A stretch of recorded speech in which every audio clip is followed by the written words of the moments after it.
This is Rightly Used with Adam and Karen.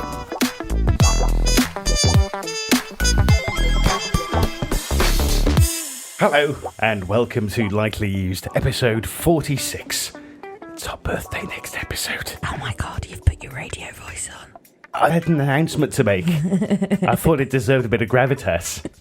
And also, editing the last episode, I sounded as tired as I felt. I think we both... I thought I'd put some effort in this time. I think we both had an air of sleepiness about us last episode. And also, we might have a big influx of new listeners, so I wanted to make a good impression. Oh yeah, that's true. Which hello, instantly been undermined.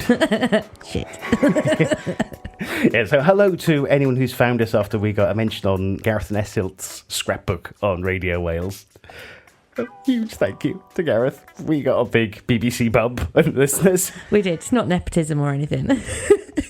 So yeah, we should say at the very top of the show that anyone having listened for the first time, if you decide you like us or not, please check out our other Channel 84 shows. Yes. Channel84.co.uk. There's a whole bunch to choose from now. They're worthy of your ears. And if you listen to the end, we'll tell you a bit more about all of them. If we remember. How's that for? No, we have to. It's a standard sign-off. Oh, okay. Again, spoiling the illusion this is organised in any way, shape or form. Speaking of Gareth Gwynn, you finally met him after 2 years of a parasocial friendship. Yes, I did. And I am so pleased. And I got to meet Rhiannon, his wife, as well, who is a wonderful woman. She sat next to me during his show that we went to see, which is the reason that I got to meet him, which you haven't said yet, and I've probably just spoiled. No, I was also going to echo that, yeah, it was nice to see Gareth and Rhiannon in person after nearly a decade. Has it been that long? Roughly thereabouts, Wow. I think. And it was a preview of his Edinburgh Fringe show, Cyril, that we saw at the Chapter Arts Centre in Cardiff. We did, and it was excellent. And to be fair, the compere for the night, he was fantastic. Yeah. I thought he was funnier than the two guys that were like the support comedians. But, you know, Karen, don't say things like that. But yes, excellent. We're a very supportive show. Excellent night. Rhiannon and I had some wonderful banter, not only with the compere, but with one another through the evening. Gareth Gwynn is an absolutely charming man. And for some reason, I thought he'd be taller.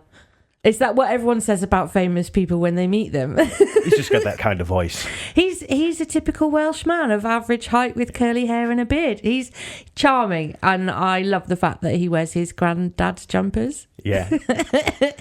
Weirdly, people were saying it suits him. I didn't think that it suited him that well. You didn't think it was his better look? No. Aww. No, I've seen him much better dressed. Fair. Probably worse dressed as well, being that you lived together for a while. None that spring to mind.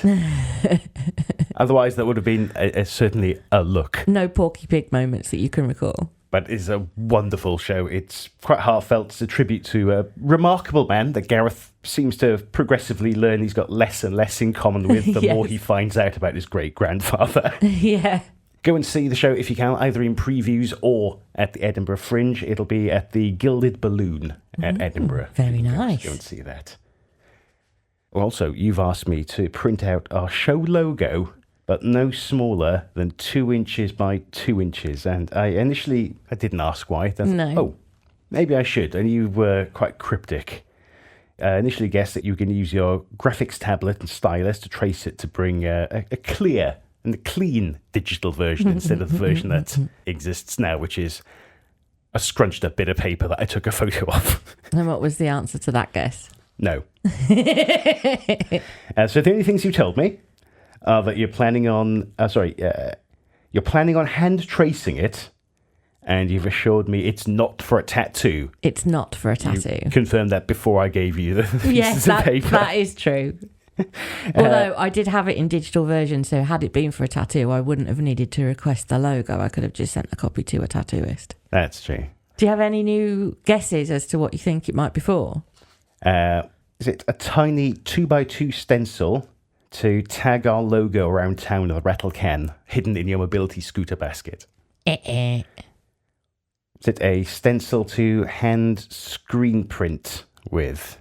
Is it a stencil for crochet or knitting or sewing? Oh, I'm out of ideas. You'll find out I next was week. leaning heavily into the stencil, as you might have guessed. No, I mean, it's not a bad way to go. What else am I going to use it for? That's what I was trying to guess.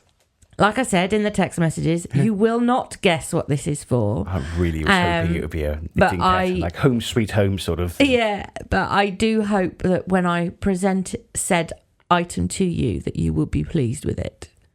And you've only got a week to wait, because we're recording this episode a week later than normal. So it's next weekend you'll find out. Right. Depends And if we then push it next back. episode Next for everybody episode's recording else, yeah. episode. We can't really confirm when we're recording it. True.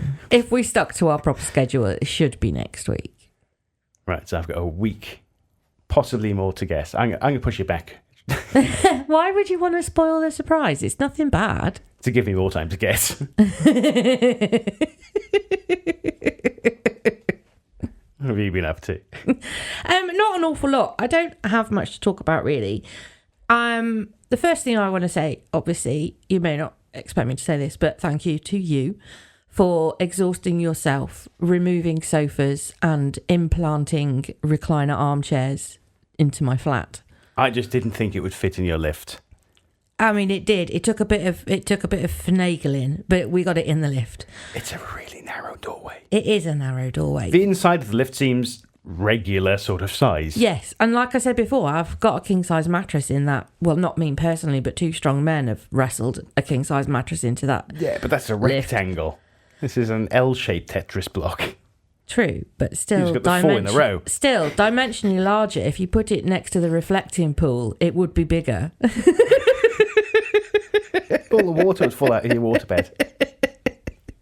True, but anyway, Slosh to the bottom. thank you very much for helping me increase the comfort levels in my life was by increasing the temporary discomfort levels in your own. I'm grateful and appreciate it. It was a lot lighter than I was expecting it to be after my previous experience of moving a reclining bit of furniture. That was a sofa, though. There's only one extra side, but it was less than half the weight. Well, that's something good at least. Yours was electronic, mine's manual. That's true. So I thought the electronics might be heavier because there's motors and stuff instead of just one big spring. I suppose. I don't know. But are you anyway. enjoying the recliner? I am. Is it helping? Very Are you more much so. comfortable? I had the best afternoon nap last Sunday whilst the Cosford Air Show was playing in the background on YouTube. It's been christened. It has been christened, and it's been used by everybody else that's come and sat in the living room, and they've all seemed to enjoy it as well, which is lovely. So yes, it has greatly improved the comfort in my life. I have christened it with a wonderful nap, and I will probably continue to nap in it As is tradition, as is now tradition for the rest of forever. And you can recline it as long as your cats aren't inside it. They found that flap at the back within seconds of it being put upright. That's true. Winnie dusted the internal workings of the recliner armchair within 10 minutes of it being in the living room. Dust bunnies in here. Yes, and she came out covered in them, which for a solidly little black rabbits. cat is really quite amusing. It took me about a day to dustify her properly. She gets quite staticky. But they both seem to quite like it as well, you know. Do that in the dark, you see the static sparks jump. Yeah. It's a crackly cat. Like, how do you see it at night? I just rub my cat. Okay, second on the left. So yes, thank you for the furniture, playing changing rooms and whatnot with me. I appreciate it. I'm grateful and I'm much more comfortable. Thank you. Oh, excellent. The second thing I want to say is, for anyone who doubts the power of a good haircut, I'm here to tell you that if you have a tism around hair, going from hair that makes you feel like dog pup to hair that makes you go, oh yeah. It is a big difference in attitude and the way you carry yourself. I'd let my hair sort of grow quite a bit because, I mean, it's always been relatively short since you and I have known one another. But I let it grow a bit. And it got to the point where I had a fringe and, like, you know, the whole double bangs thing where you've got the slightly longer side fringe and, like, the world's most pointless tiny ponytail. And I hadn't realised just how miserable it was making me. And so I decided, last week, I think, I was just going to book myself a haircut with anybody. I didn't really care. I just needed something doing about my hair. And you're doing now.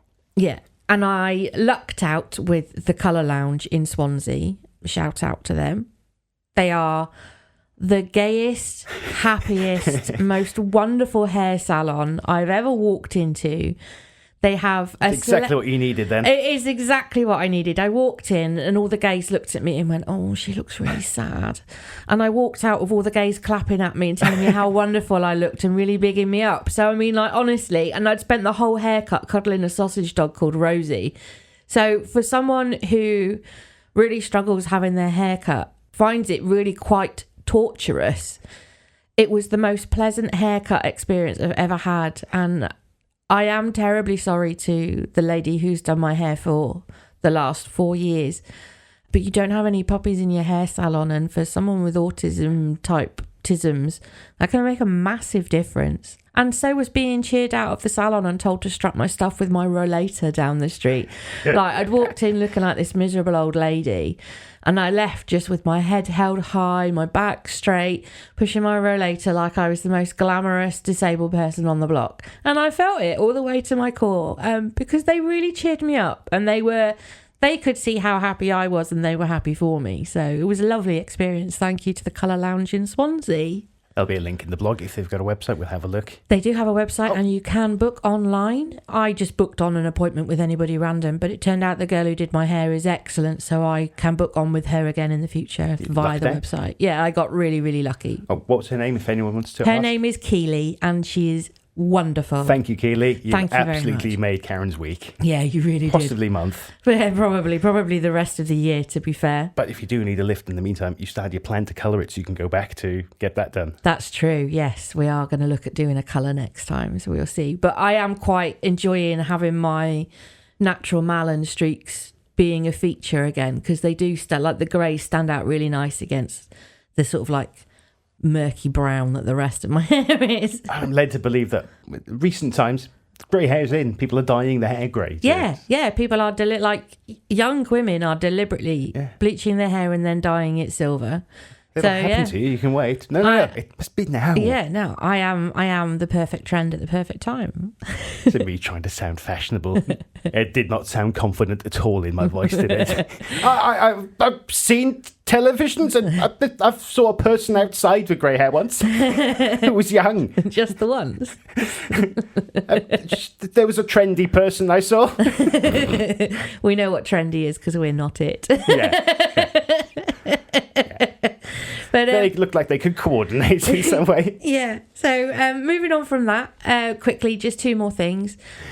I would like to say, on behalf of both of us at Lightly Used, dear Ethel the Frog on Blue Sky, who is our most prolific sharer, liker, commenter on social media. You have no idea how much we both appreciate the little bumps that you give us every episode.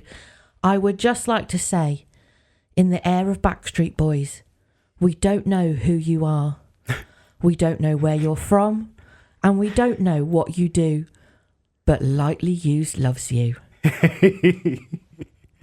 Thank you very, very much for the retweets and mentions. Yeah, really, really massively appreciated. And the many likes too. Yes. Don't go unnoticed. We don't know how you found us before you found the variety show, but we're extremely grateful that you did. And also thank you for giving their show a chance as well.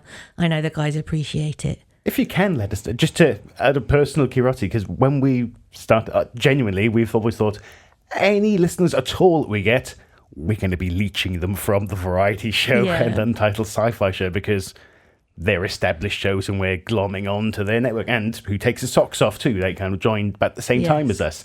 So yeah, they're established names. We're just people out of nowhere who were invited. Yeah, we're just a little tag on. We brought nothing to the table.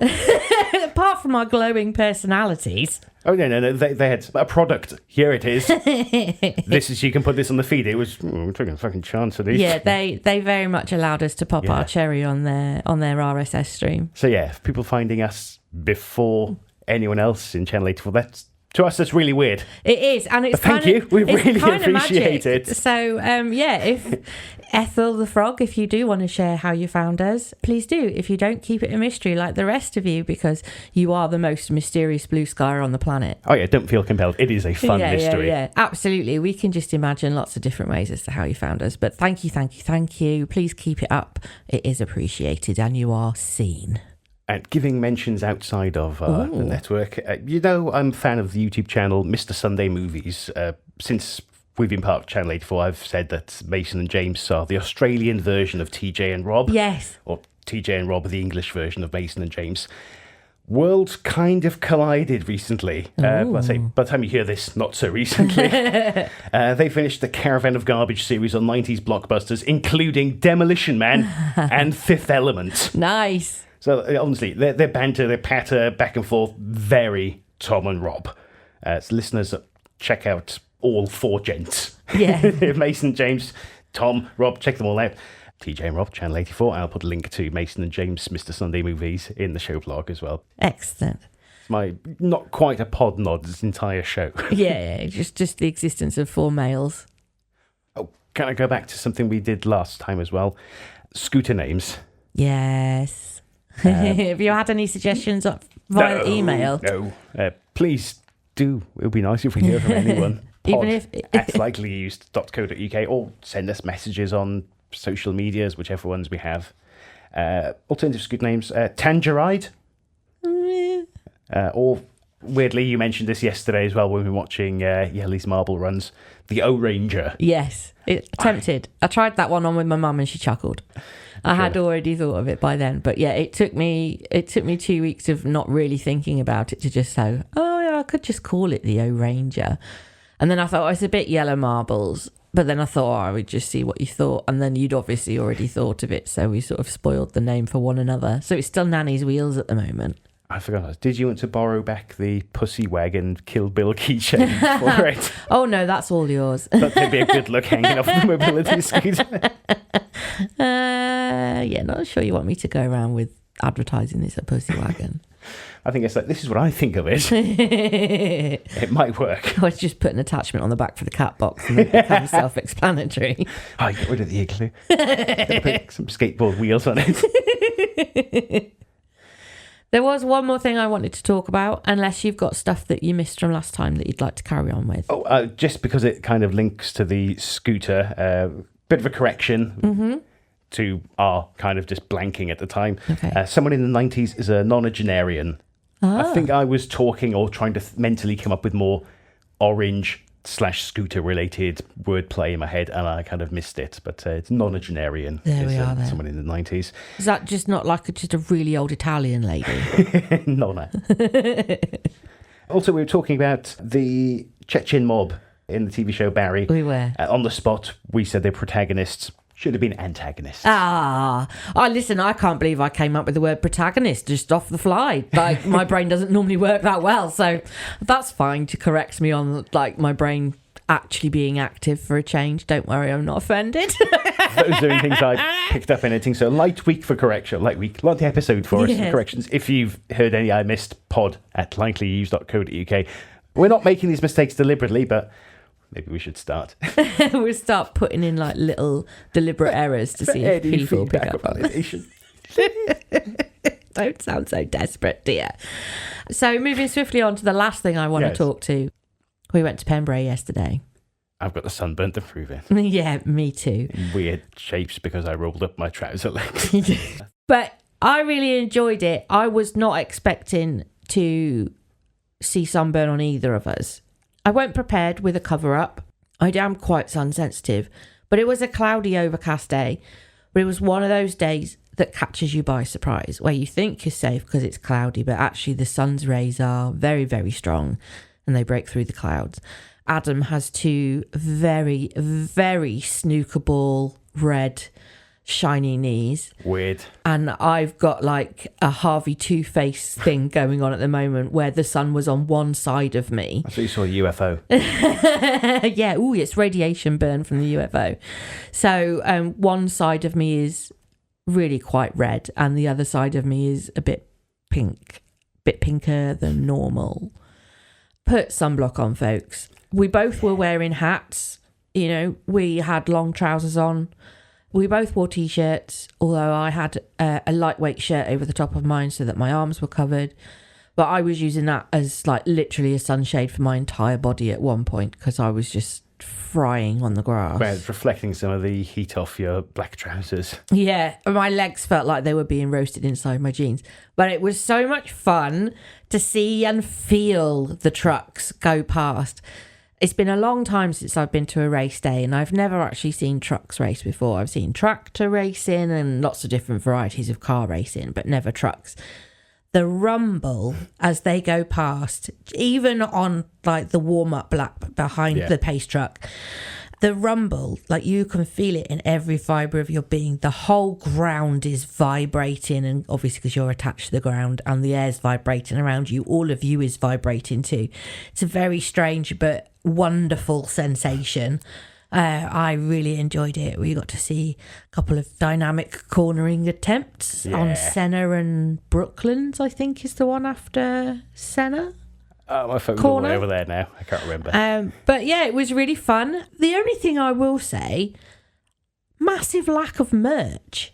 Yeah. Like all those truck drivers with their teams there, and some of them have got really, really good sponsors of companies that are worth a lot of money.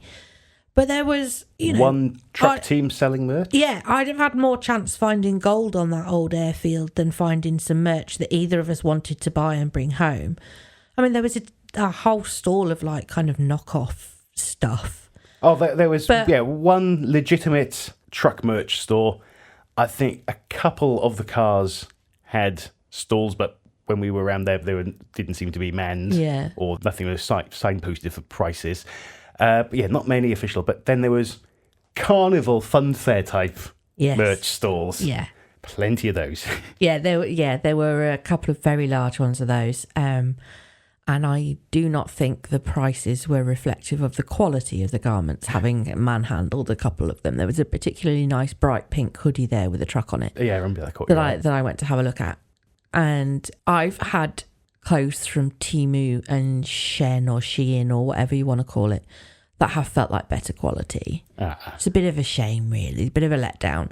So to the BTRC, the British Truck Racing Championship, and BARC, British Auto Racing Championship, or whatever they are, sort your act out with merch, because you've got thousands of customers there ready to spend their money, and you know those teams could put that money back into their trucks, because they're small teams. Yes, they've got sponsors, but it's very expensive racing a truck, and these people aren't all millionaires. They all have full-time jobs. Even bringing it to the attention of the official board, there was none of their merch there either. So up your merch game. I had money to spend yesterday, and the most expensive thing I bought was breakfast. Yeah. Which was 2 cheeseburgers with onions for £15. No, they were £8.50. So what's that? £17? We found out there. The next truck halfway across the field, £1 cheaper on the burgers. What the fuck? They get you at the gates, folks. They get you at the gates. Yeah. But really fun day. Be warned. Walk around the stalls before you buy. Don't go to the first one. As lovely as it smells. Yes. Don't let your tummy guide you. Yeah, no. Go sensible. Go inside the paddock. It will cost you less. A little. A little less. Not by much, but a little. Every penny counts, as Tesco says. I think that's Tesco. That's still pricey for a burger, so if you can save £1 on it, that's 2 quid, so there's 1 each. Yes. So see, it's adding up already. It's like a quarter of a burger later on in the day. Or a can of Coke, possibly, if you're lucky. Fun day. Lovely racetrack. It was fun. Go to watch the car racing. I really enjoyed the pickup trucks. I thought they were very exciting. There is a lot of hanging around, though. There is a lot of hanging around. Take some shade with you. Oh yeah, my God! Take parasols. We commented on. Well, I pointed out someone putting up the equivalent of a 4-man tent next to their car in the disabled parking, right by the side of the viewing point, by the track by Senna Corner, and we were like, they brought a whole fucking tent with them. I can't believe they brought a whole tent. And then there was other people with gazebos. And we're like, what is this? What is going on? But then we soon realised that like the sensible, well-practiced people who go to races fairly regularly take their shade with them. And you don't get told off for taking up as much space as you want. No, it's a bit of a free-for-all, really. Yeah. So, enjoy. Go to Pembrey. It's a really fun day. It was fairly reasonably priced as well, to be fair. And the tickets for the day were very reasonable. Yeah, you're not going to go and see the Formula 1 for 20 quid a head, are you? I think under 12s go free as well. Yes, they do indeed. But yeah, that was really fun. And it was your birthday, and I didn't get you anything still. I don't care. But that's their fault for no merch. I don't celebrate my birthday, so I don't give a shit. So. Some of us do. Maybe I shouldn't. I'll think about that. Right, so we've got Johnny Turnip, likely used news on the way next. Tat in the Box. Yes. We finished the board game last time. We haven't had time to record another one. That's true. We haven't recorded a game ahead of schedule. And just because I don't want to do much editing, I'm overruling you and skipping a book this episode. It'll be your book again next time. Oh, are you sure? It'll throw out the order. It could be like a literal 30-second comment in the outro. I haven't actually brought a book, just a suggestion of 2 to read. Oh, in that case, yeah, there we go. That'll replace Bibliotat. A suggestion for books. Yes. A suggestion of books. I'll make that a segment, I'd say. Brilliant. Right. Lightly used news. Yeah, just checking my notes. Yeah, that's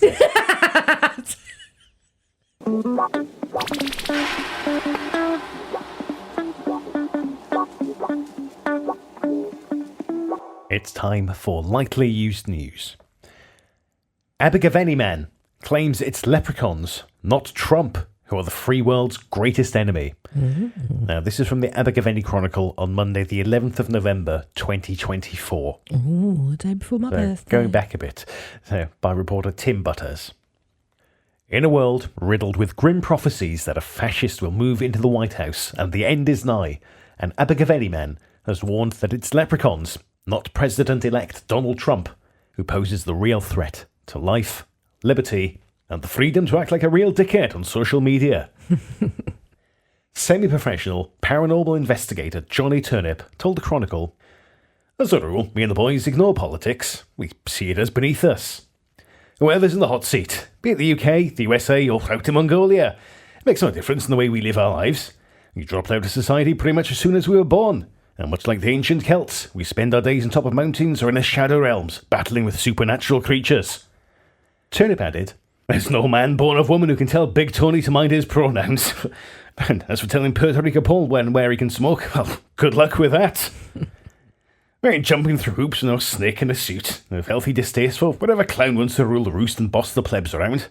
However, when you hear all these sensitive souls incessantly wailing about an orange monster in a red baseball cap who's going to drag the world to a hell without equal, then, as someone who's gone toe-to-toe with some of the fiercest underworldly creatures this side of creation, I feel a need to step in and urge them to get a grip." Turnip elaborated, "Trump isn't the real enemy. Leprechauns are. They've been using world leaders and royalty as puppets and distractions for their own diabolical schemes for generations.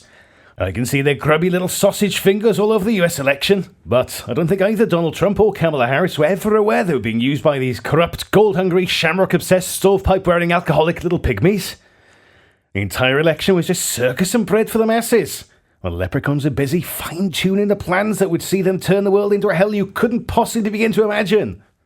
Fortunately for humanity, me and the boys saw the whole sideshow of what it was, and were busy making plans of our own to save the world from the looming leprechaun apocalypse." Turnip added, "The problem is, most people don't think leprechauns are real, and neither did I, till a wise man told me that I'd have a hard time finding a mermaid in this day and age because the leprechauns had systematically slaughtered most of them for their scale centuries ago."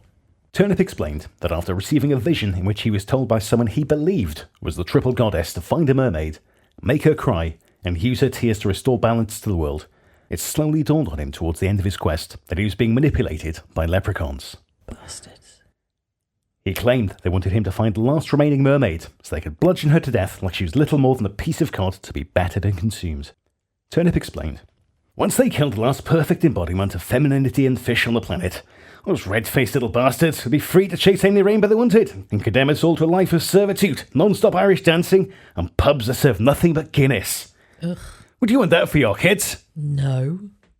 Turnip told the Chronicle that the US election was a perfect smokescreen for their Machiavellian designs, and Trump, who he explained the little people referred to as the blundering orange giant, was the perfect distraction. "Fortunately for the world, I had a eureka moment at the last minute, and now it's a race against the clock to stop the leprechauns and their plans to world domination," revealed Turnip. Initially, the quest was to hunt down a mermaid and make her cry by calling her fat or something and using their tears to awaken the green man and get him working again. But then I asked myself, why did the leprechauns want to use my immense powers of deduction to track down the last living mermaid so they could kill her? What was it they were so scared of? Then I realised. It was her tears. A mermaid's tears are to leprechauns what kryptonite is to Superman. Yet, how could I obtain her tears without leading the leprechauns directly to the last ladyfish?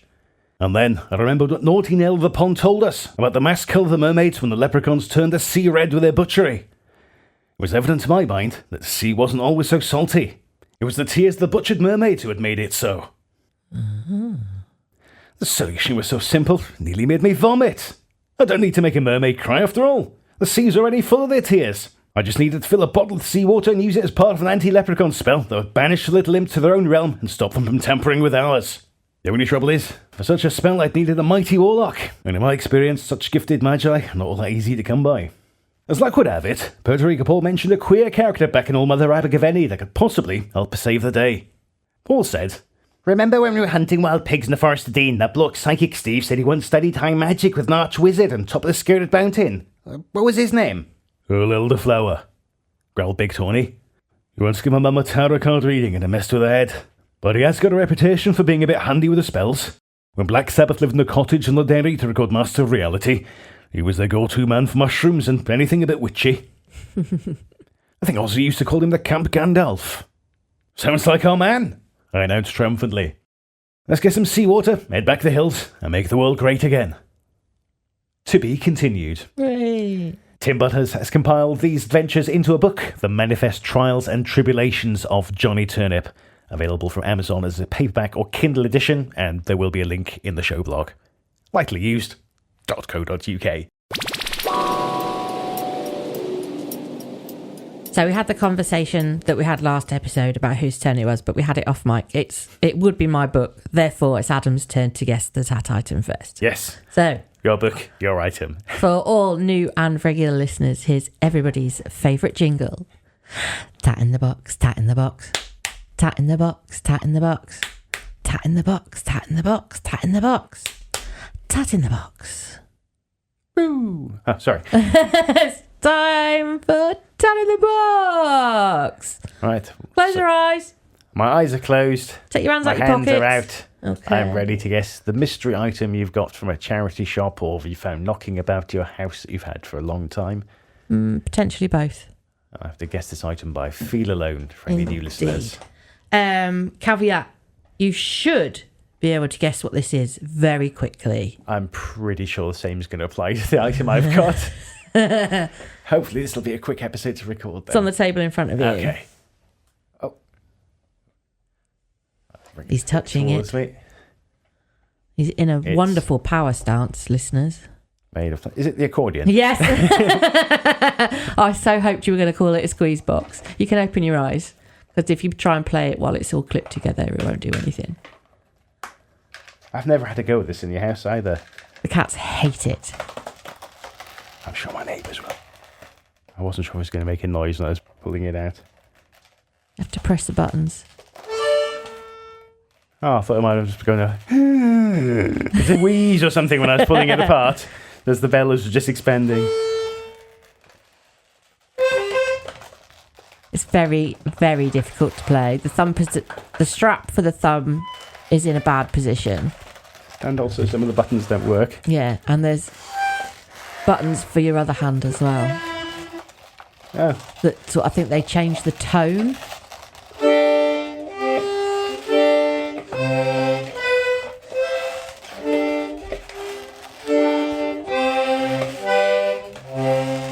Oh, that was beautiful. A bit of a shanty. Oh, we like a bit of a sea shanty. That we do. That's a fun kind of... Oh, is it a Union Jack motif when you open the... Oh, I haven't actually noticed. It's just red, white and blue. Oh, it's little crosses, not gingham, but... they look like crosses. Yeah, it's a kind of Patchwork. cubist floral. Patchwork tiled floor sort of jobby. That's nice. There are 3 different air valves on there. Oh, and I can see where you got it from and the price on there. Oh, what do you want to tell everybody and save me the job? Okay, it's yours. Okay, so this is a John Lewis accordion.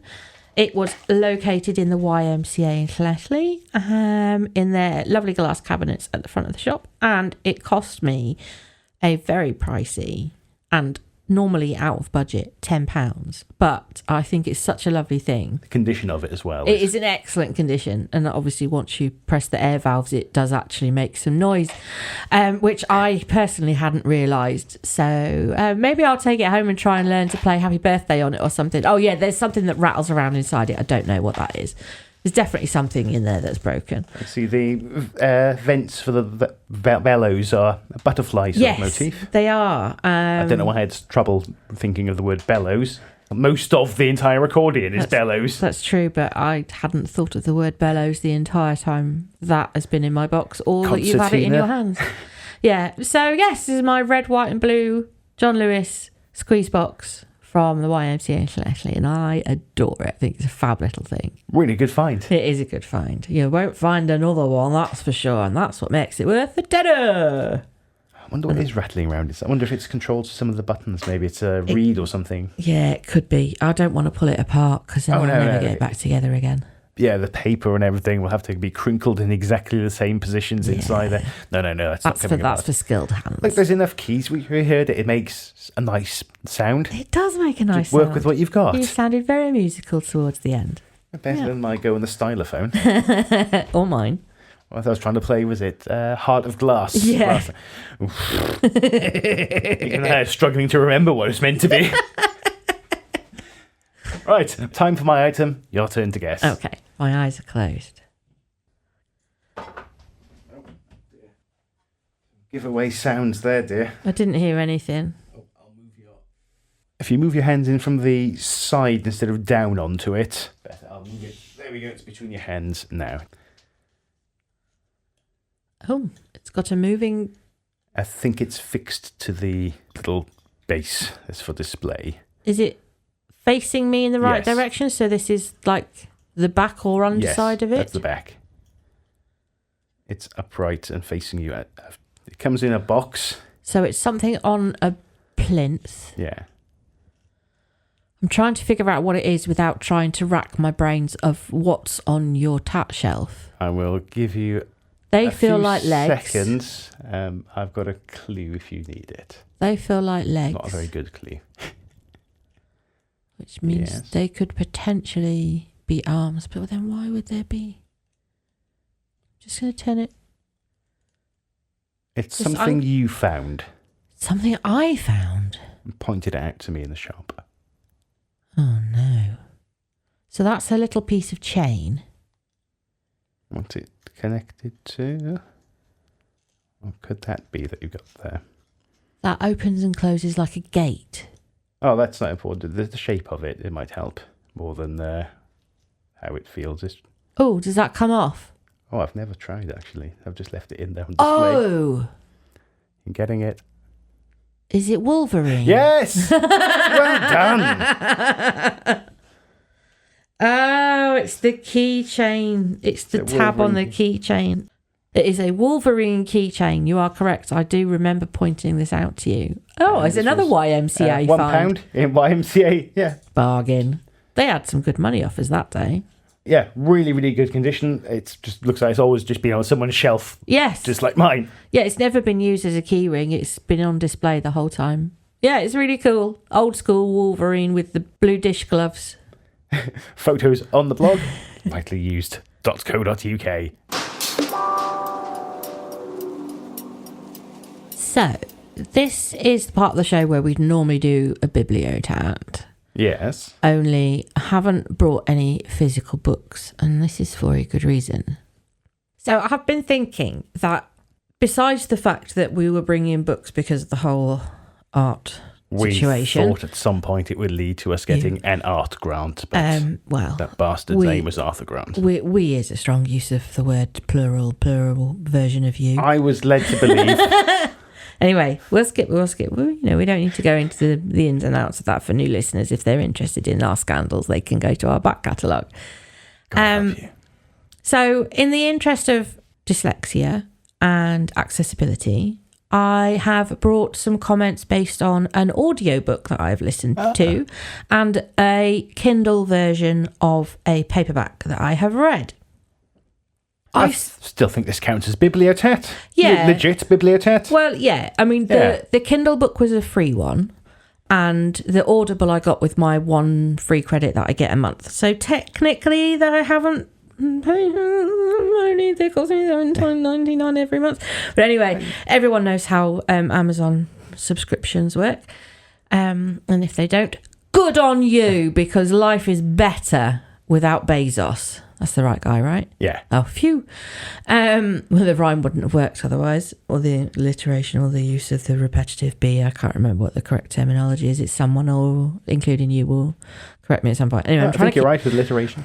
I'm trying to keep this short, which is the opposite of the Audible book that I listened to, which was an astounding, for 1 credit, I will say, for 1 credit, an astounding 10-book legacy box set of 75 hours of pure, unadulterated, uninterrupted narration. That's a lot of reading. It is a lot of reading, and had it been a physical book, I would never have got through it. One of the reasons I struggled to bring physical books for Bibliotat is that I actually stopped reading physical books a long time ago.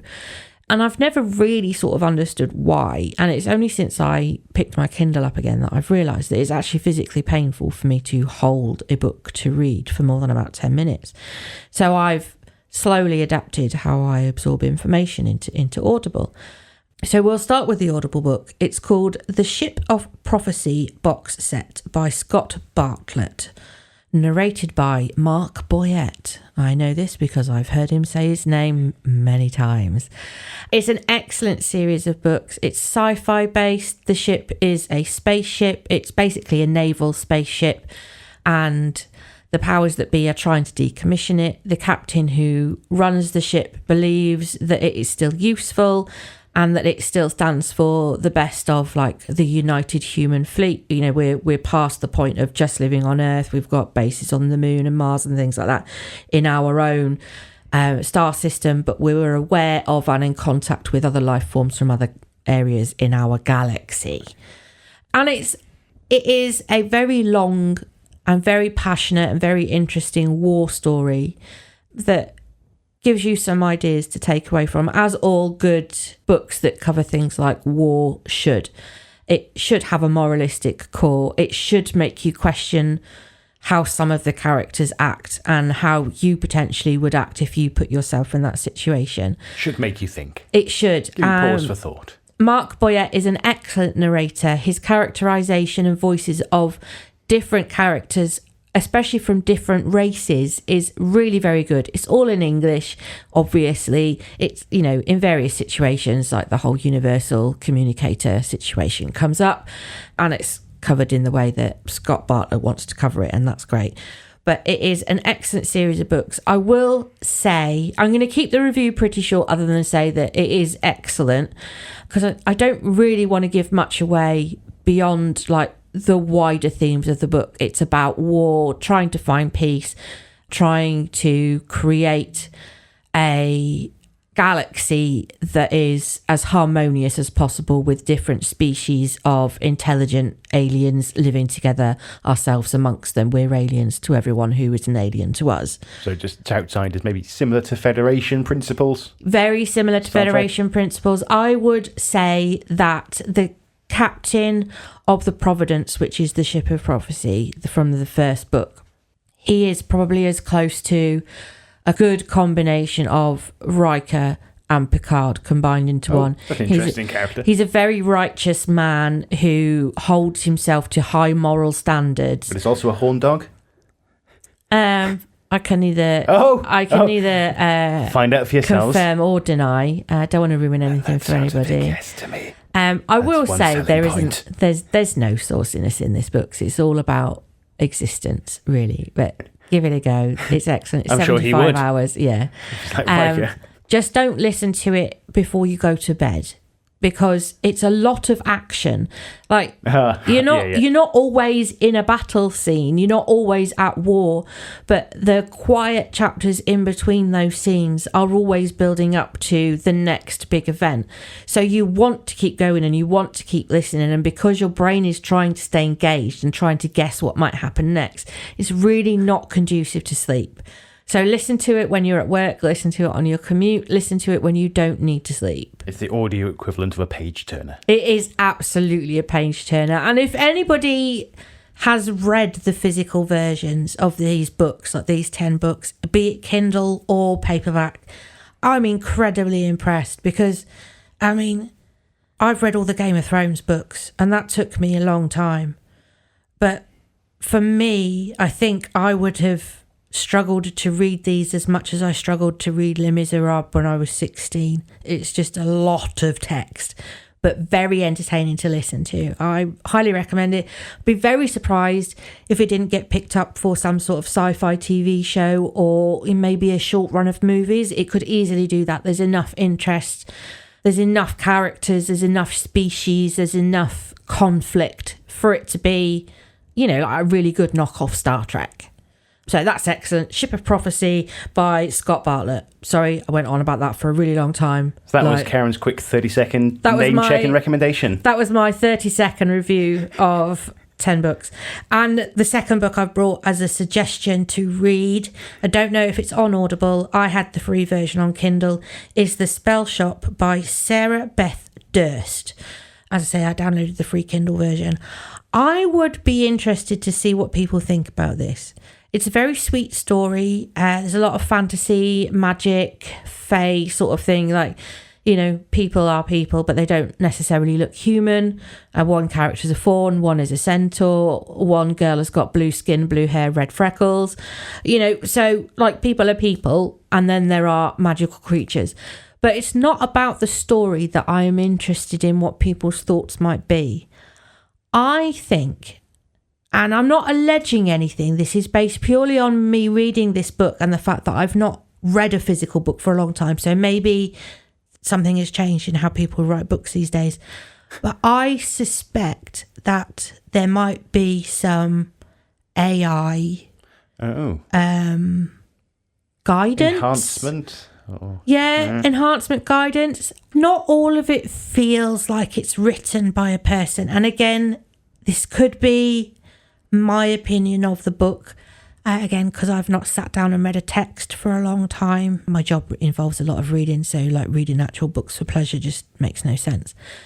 But yeah, there were a couple of mistakes in the book that I picked up on. In one particular chapter, it states that someone is given a copy of a spell. And then a few chapters down the line, that spell becomes necessary to use. But in order to use it, they've got to go back to this first person's house to go and get the spell book that's been hidden. But they're with the person that they gave a copy of the spell to. So was that kept in the book in error? Just an editing error? Or I didn't proofread that. Yeah, did someone miss that and it's not been picked up in the final release? I don't have anything against Sarah Beth Durst. I enjoyed the book. I didn't hate the book at all. It was a lovely read. I felt happy by the time I got to the end of it. It was very satisfying. It ended in a nice round-up way. I believe there are more books in the series by this woman. But yeah, there were just a few things in it that made me think, I don't know if this is all human-made. So, anybody who's got a Kindle or an Amazon account, download yourself the free Kindle copy of The Spell Shop by Sarah Beth Durst. Have a read. Let me know if you find the same mistakes or if I've hallucinated them like I'm the AI. Yeah, just let me know if you think, if there's enough heart in it for it to be written entirely by a human. Or if any of the other stories have random emojis in there and suddenly go into a list of bullet points. Strong arms, smiley face. Yeah. Emergency lights. Yeah, but... And M dashes. You know, it's a lovely story. I don't have anything against the story. And I do apologise to the author, you know, if this is an editing error and I've just picked up on it and I'm commenting on it. I'm sure something amiss from a previous draft that's left in there. Yeah, I'm sure she'll never hear me talk about this, but on the random chance that she does, I do want her to know that I really enjoyed the book. And it doesn't matter if she's used AI, I guess, if that's what you need as a tool to get you going. But I personally don't want to absorb AI derived material accidentally. If I need to read something that's made by AI or has AI influences, I want to know so that I know what I'm getting into. From what I could tell, it doesn't say anything on on Just Amazon. Get Valentina to read you a bedtime story. Yeah, I could do. But yeah, like I say, very, very lovely story. It's a really nice book. It's only 34 chapters. It's not particularly long. It took me a couple of evenings to get through. Very much a page turner in its own right, but for different reasons than Ship of Prophecy.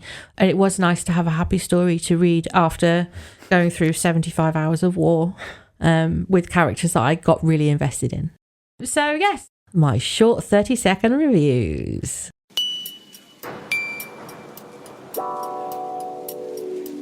I know the past few episodes we've said, this is going to be a short one, then we've drawn it out with a long farewell taste test. Yeah. And this episode's going to be no different. It's becoming a tradition I really want to get out of, but I can't help myself. Well, you've got the first things today. I have, and I sincerely hope that you appreciate it more than the crisp attempts that I've made recently. I've brought a bag of Flip's cinnamon bun flavour coated pretzels. Sweet, salty, crunchy. Should we get stuck in? Crack on. Can I do the honours? Of course you can. I'm not one of those Karens. And I've brought some things as well, so you can have the first Oh, taste. right, okay. I mean, we could just, be nice to our listeners and only force them to hear us chew things once. They smell very nice. Do they? I'm just gonna grab one out. I might regret sharing these with you. Oh, my word. Thank you. Christ on a bike. I don't know why that gravity doesn't work around me. I tipped that bag upside down, nothing was coming out. That hole that's like 8 times the size. Anyway. Bottoms up.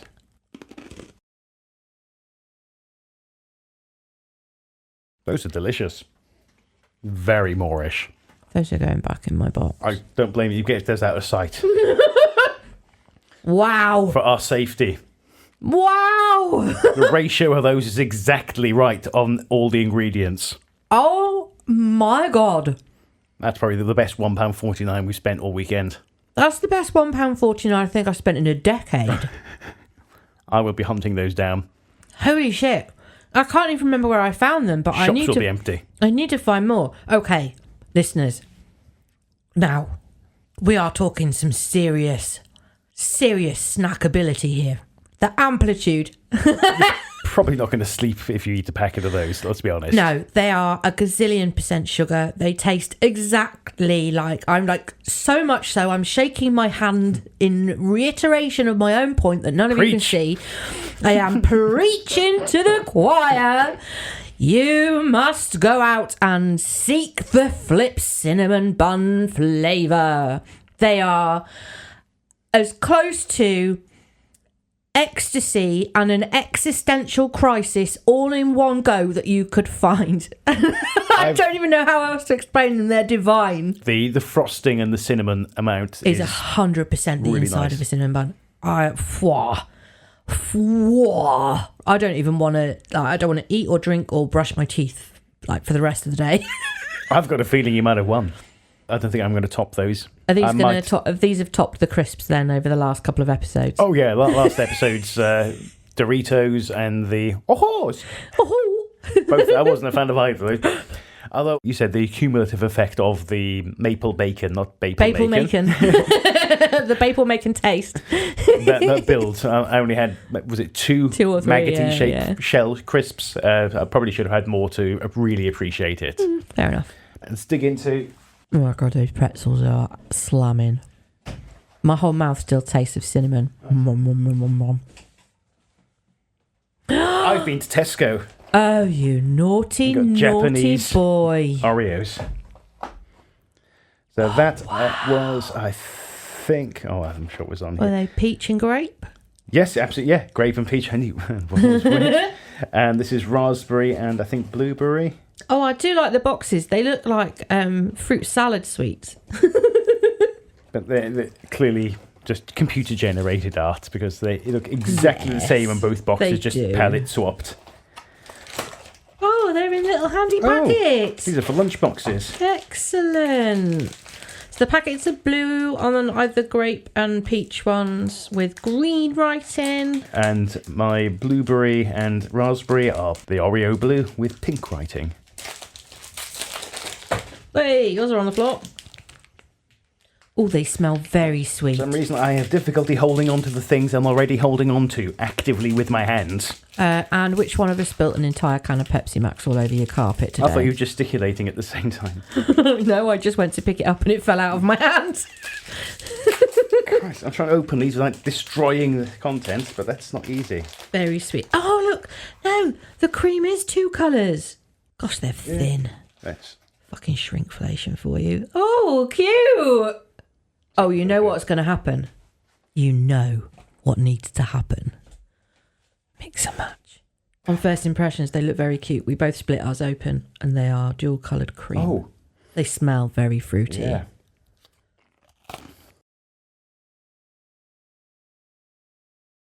So I've got the blueberry and raspberry flavour one. Mm-hmm. A bit of a Frutella sort of chewity taste to it. Right. The peach and grape. It's definitely got a fruitiness to it. You know the weird sensation you get in your mouth when you have pear drops? Like you can feel the smell of a pear drop.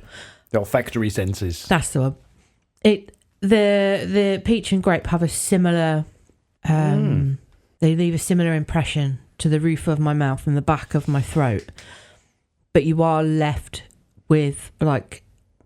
the overriding cocoa stuck in your teeth.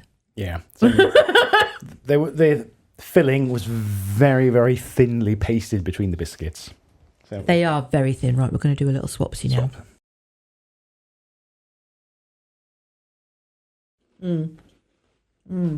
Mine was the grape and peach that time. Mm-hmm. Kind of a boiled, sweety sort of flavour to start with. Yeah. And then a bit of a floral, botanical kind of flavoured finish to it. Less fruity, more sort of, like we say, that olfactory. Little bit Parma Violet-y. Yeah. Now, the raspberry and blueberry. Sorry, my mouth is full of saliva. Adam's prepping a 2-for-1. Got to mix and match. The raspberry and blueberry actually tastes of raspberry and blueberry. And the reason I know this is because I'm not a massive fan of blueberry, but I quite like raspberry. And you definitely get the raspberry tang, and you get that blueberry sort of makes your tongue feel a bit mad sort of flavour. They're not unpleasant. I think the blueberry and raspberry have got a stronger flavour profile than the grape and peach. Yeah, I think I preferred the blueberry and raspberry one myself. Weirdly, I think I prefer the grape and peach. So that's worked out quite well, actually. We've got half a packet each to take home. I can't remember how much these were in Tesco, but these were just towards the end of the shop with the booze aisle. A couple of aisles in from there, just the end just of... a random world foods. Just the end of an aisle section. Yeah. I mean, they're cool. I'm not sad that I've tried them. I definitely prefer the peach and raspberry. But we're going in for a mix and match now. Oh, do you want to try them the other way around? Oh, yeah, actually. Swapsies. Adam's got more peach and grape than me. Yeah, there we go. Right. Have more of the flavour that we like, with a tiny schmear of the other one. Schmear. In we go.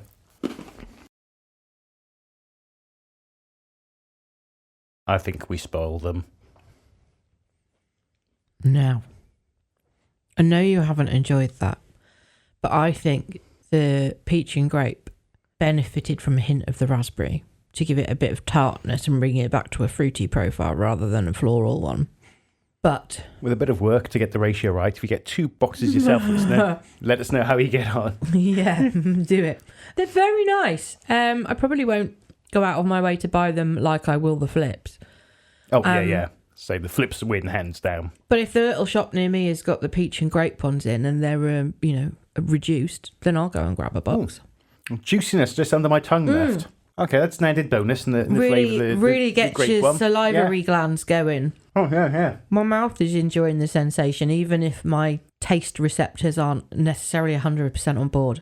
Worth getting a box of them, but definitely hunt down the flips. Oh, yeah. Cinnamon bun, frosted flavour, pretzels. Delicious, sexy pretzels. Right, we're going to go away and stuff our faces, I think. Plenty of treats to go around. So, see you later, you lot. We are part of the Studio Channel 84 network. There's the variety show with TJ and Rob, the Untitled Sci-Fi show with Rob and TJ, Who Takes the Socks Off with Ross and Simon, also Pocket Knockers with John and Mike. Oh, that's our fault for not mentioning Leighton J on YouTube. Oh my God, we're What's so has shit. been wrong with us? I know, we love Leighton. And He is creative genius. he hasn't brought this up, so that's how much of a nice guy he is. That's true. He could have said many points. He's got Christ on a both bike. of our numbers. He could have said, any chance you give us a shout out? So, what's going on, guys? Yeah. Well, either that or he knows how few listeners we've got and he really just doesn't think it would make a difference. No, he's not getting any likely used bump. Well, not at this rate, he's not. Well, Bloody hell. Find Leighton Yeah, J now we've got some listeners. on YouTube. Do it. Find us all at channel84.co.uk. There'll be a link in the metadata of the episode to our show blog. Photos and links to everything we've mentioned will be on there as well. Yes, they will. Likelyused.co.uk, and please email us. Not spam the shit out of Rob. Poor if you want to send Rob. us anything. pod@lightlyused.co.uk. Or message me via any of the social media apps because it is likely that you'll get me in response rather than Adam, unless it's Twitter because I hate Twitter. Next episode, our 2nd anniversary. Happy birthday. Bloody hell. Gosh, I better get on with this surprise then, hadn't I? Goes quickly, surprisingly 2 quickly. fucking years. Oh, happy anniversary to us. I save it for next episode. Takeaway words from the podcast, right? You're going to love this. My mouth is so wet.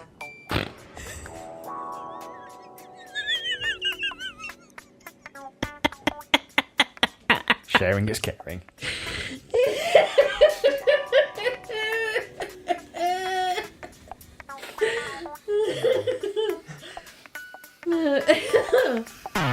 Adam and Karen have been lightly used. Visit lightlyused.co.uk for more. To get in touch, email pod@lightlyused.co.uk.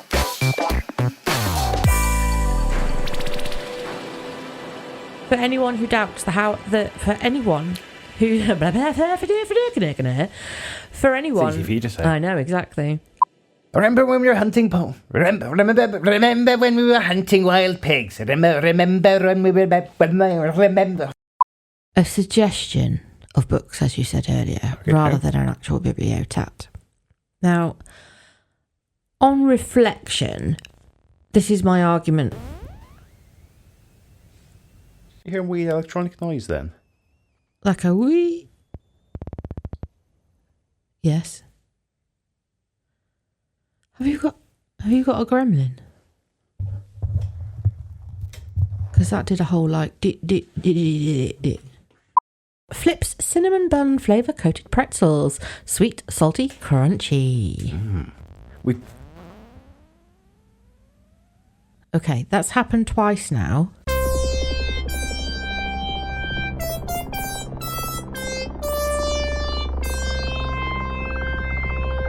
This was a Studio Channel 84 network show. To find more, head over to channel84.co.uk now.